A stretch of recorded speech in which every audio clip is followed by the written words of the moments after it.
berumur 60 tahun, Tu-95 masih sangat merepotkan Amerika.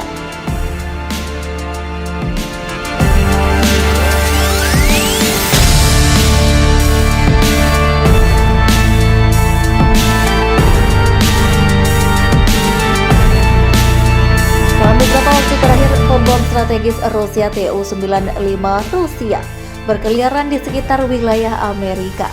Pesawat terbang di Alaska yang memaksa Angkatan Udara menerbangkan jet tempur siluman F-22 Raptor untuk mencegahnya. Ini adalah sebuah ironi ketika pesawat yang umurnya telah lebih dari 60 tahun masih bikin Amerika Serikat dan juga negara lain harus membuang biaya sangat mahal dengan menerbangkan jet tempur paling canggih dan juga paling mahal maritim. 4 mesin mungkin terlihat seperti sebuah monstruositas yang meluncur dari zaman prasejarah. Tu-95 tetap beroperasi karena pesawat dapat menempuh jarak yang sangat jauh dan membawa muatan yang bisa dikatakan lumayan. Tu-95 masih tercatat sebagai pesawat turboprop tercepat dalam sejarah penerbangan. Kelemahannya, pesawat ini super berisik. Suara yang dimunculkan baling-balingnya bahkan bisa dideteksi oleh kapal selam dan pilot jet. Tu-95 bisa dikatakan B-52-nya Rusia dengan kebiasaan mengetuk pintu sistem pertahanan udara pesisir di Eropa, Asia dan Amerika Utara. Dengan serangkaian senjata baru, Tu-95 memiliki kesempatan untuk bertahan hidup. Biar tentu saja bukan pesawat siluman, bahkan akan sangat mudah dideteksi radar dan sulit untuk melawan rudal anti pesawat lawan yang makin modern. Namun rudal dengan jangkauan jarak jauh menjadikan BER tidak harus mendekati pertahanan udara lawan, atau dia bisa digunakan ketika sistem pertahanan lawan sudah dilumpuhkan terlebih dahulu. Dia didatangkan dengan tugas melakukan penghancuran total. Lebih dari 500 Tu-95 berbagai modifikasi telah diluncurkan dari jalur perakitan sejak mereka memasuki layanan pada tahun 1956. Dalam sebuah wawancara dengan Sputnik, pemimpin redaksi jurnal Nation Defense Igor Korsenko mengatakan ada fitur spesifik pembom strategis varian terbaru yang dikenal sebagai Tu-95MS. Tu-95MS adalah bagian dari kekuatan nuklir strategis Rusia, pekerja keras yang teruji dan sekarang dimodernisasi dengan peralatan elektronik onboard baru dan sistem lainnya. Meskipun dirancang pada 1950-an, Tu-95 sangat handal dan keunggulan terbesar mereka adalah kemampuan untuk membawa rudal jelajah. Dia menambahkan bahwa dengan pesawat seperti Rusia ini siap untuk setiap krisis dan tantangan.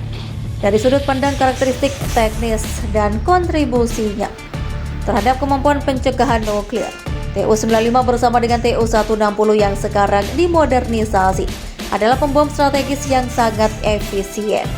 Dia menambahkan Rusia sekarang juga telah meningkatkan lapangan terbang militernya, termasuk di Arktik, untuk menangani pembom strategis. Pembom bisa terbang di luar jangkauan radar musuh, meluncurkan rudal peluncur secara tiba-tiba, diam-diam dan efisien. Ini adalah pencegahan nuklir yang efektif dan sesuatu yang sangat disadari oleh Barat.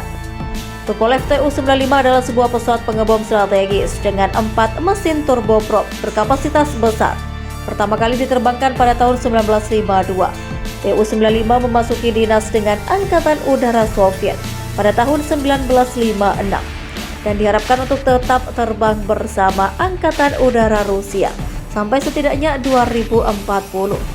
Versi patroli maritimnya ditunjuk Tu-142 dan turunan pesawat penumpang disebut Tu-114. Pemimpin Soviet Nikita Khrushchev pernah terbang dengan sebuah kapal Tu-114 selama kunjungan ke negaranya ke Amerika Serikat pada 1959. Tupolev Tu-95 Rusia Teno Ty-95. Nama pelaporan NATO adalah BER. Adalah pesawat penembak bom strategis dengan 4 mesin turboprop dilengkapi dengan platform rudal. Pertama diterbangkan pada tahun 1952, Tu-95 mulai melayani Uni Soviet pada tahun 1956 dan diharapkan dapat melayani Angkatan Udara Rusia sampai setidaknya 2040. Sebuah perkembangan pesawat bomber Angkatan Laut dinamakan Tu-142, sedangkan perkembangan pesawat penumpang disebut Tu-114. Pesawat ini memiliki 4 mesin Kuznetsov NK-12 dengan baling-baling kontra berputar. Ini adalah satu-satunya pembom strategis bertenaga baling-baling yang masih digunakan operasional hari ini.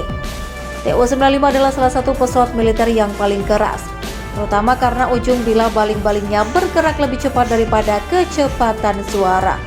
Sayap ke belakang yang khas dipandang pada sudut 35 derajat. Tu-95 unik sebagai pesawat yang digerakkan baling-baling dengan sayap menyapu yang telah dibangun dalam jumlah besar.